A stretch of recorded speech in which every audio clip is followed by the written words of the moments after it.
یہودی اور عیسائی کہتے ہیں کہ یہودیوں اور عیسائیوں کے سوا کوئی بہشت میں نہیں جانے کا۔ یہ ان لوگوں کے خیالات باطل ہیں۔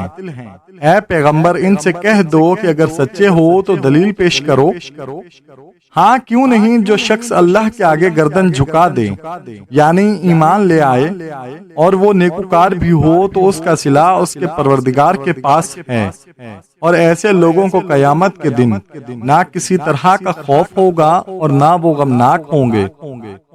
اور یہودی کہتے ہیں کہ عیسائی رستے پر نہیں، اور عیسائی کہتے ہیں کہ یہودی رستے پر نہیں، حالانکہ وہ کتاب الہی پڑھتے ہیں۔ اسی طرح بالکل انہی کی سی بات وہ لوگ کہتے ہیں جو کچھ نہیں جانتے، یعنی مشرک۔ تو جس بات میں یہ لوگ اختلاف کر رہے ہیں، اللہ تعالیٰ قیامت کے دن اس کا ان میں فیصلہ کر دے گا۔